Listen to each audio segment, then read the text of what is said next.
3 milliards. 3 milliards, c'est le nombre de personnes qui vivent actuellement dans des contextes vulnérables face au changement climatique. Et puis si vous aimez les chiffres, je vous en donne un autre, 6.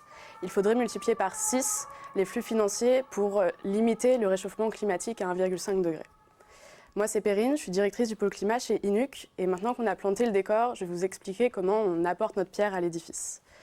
Inuc, notre cœur de métier, c'est la contribution carbone volontaire. Concrètement, la contribution carbone volontaire, c'est quoi? C'est le fait d'aller soutenir des projets qui vont éviter ou séquestrer des émissions de gaz à effet de serre.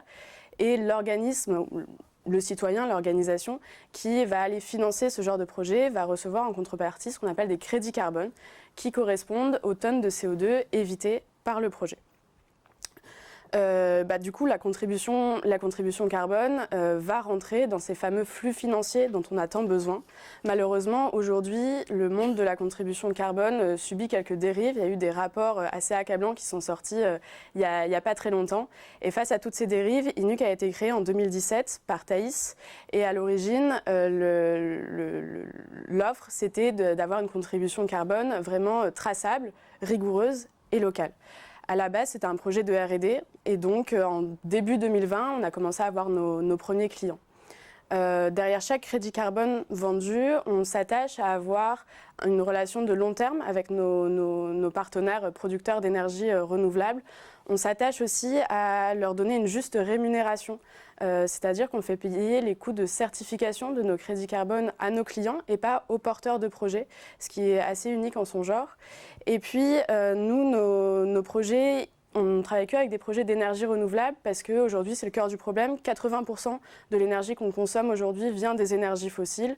Et donc, en développant des projets d'énergie renouvelable, ça permet de se substituer aux énergies fossiles et donc d'éviter des émissions de gaz à effet de serre. Et puis, une autre valeur ajoutée de Inuc, c'est qu'on travaille qu'avec des projets locaux en France et en Europe. Ça nous permet plusieurs choses. Ça nous permet d'une part d'aller nous-mêmes vérifier que le projet tourne bien, d'assurer le suivi du projet.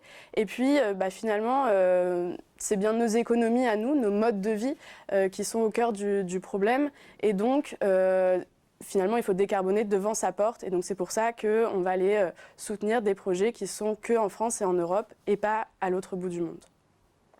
Aujourd'hui, Inuc a bien grandi.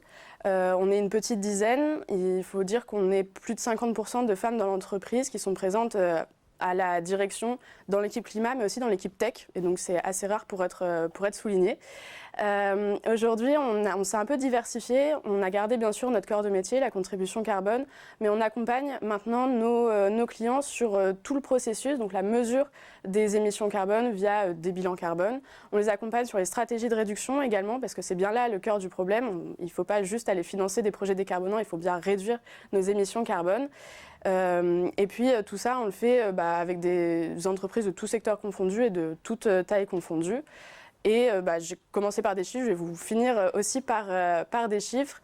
Inuc, depuis sa création, on a vendu plus de 40 000 crédits carbone et on a ainsi reversé 500 000 € à des projets de décarbonation et on en est hyper fiers.